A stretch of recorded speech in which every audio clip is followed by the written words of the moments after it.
Well, what a pleasure. I'm now joined by Nóirín O'Sullivan and Patrick Stevens. Both welcome. Thank you. Thank you. Thank you very much indeed for taking the time to talk to us today. So IACP starts with the I, which is international. So how important is the international work of the IACP? I think it's a major part of the IACP. We are represented by 133 countries, different countries around the world as a member of the IACP, and they all try to benefit as much as they can from the products that IACP is offering for the membership. They do a lot of training in leadership. They make a lot of policies, model policies, which you can use in your own country. And of course, there's also the networking event. Like this conference is a major event with 103 countries. It's a big deal to be here.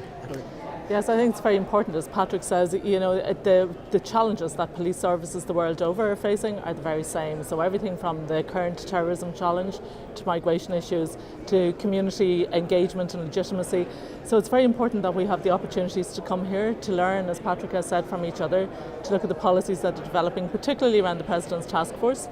And I think the lesson for us, certainly in Ireland, is that the challenges are all the same, but then to find opportunities to explore where the opportunities are and where there are the opportunities to learn from each other and to develop practices and policies that will improve things. It's obviously best practice is something everybody likes, best practice and sharing of best practice, but it's easy to talk about sharing of best practice. Give me some concrete examples of where that has made a difference to you.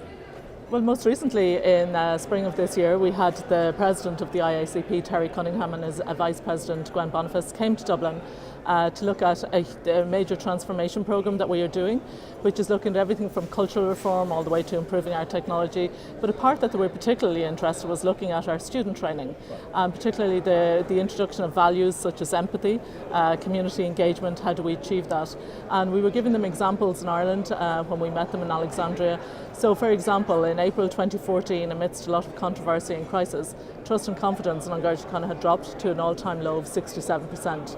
We had to set about restoring that trust and confidence, because without the job that we all do, we have to have the support of the community. And by April of 2016, we were in a position where we had restored trust and confidence to 85%. So they were very interested in how do we do that.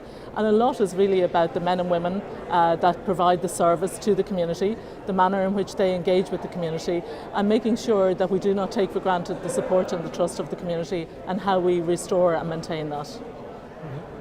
Yeah, and I would like to add some other examples that IACP is doing for the membership in all the countries. Lots of our members, they struggle with the foreign fighters issue on terrorism, like you mentioned. There's a terrorism committee at the IACP, and they make products, you know, to help the member states. They make a video to raise awareness in the local police offices. So that's something everybody can benefit of. United States is really well advanced in the body-worn cameras.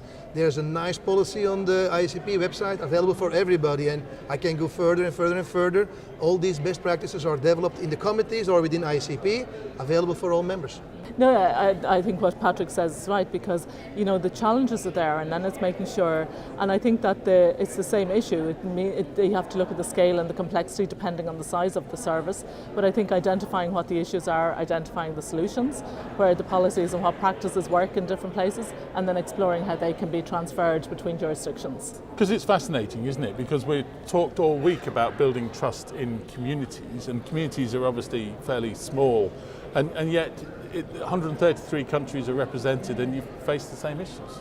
Very same challenges, and I think the challenges, you know, the whole environment of both policing, security and intelligence is probably more complex and complicated than ever. At the same time, you have to deal with those day-to-day challenges of making sure that you keep communities safe, but you also then have to focus on the changing expectations of the communities that we all serve and the different expectations. So trying to change both culturally, trying to change the service and improve the service, and at the same time providing the day-to-day business means that we all have to work much closer together for everything from sharing intelligence to sharing best practice and to learning to work together on the ground. Well, thank you both very much indeed for taking the time to talk to us. Really interesting. Thank you very much. All right. Thank you very much. Thank you.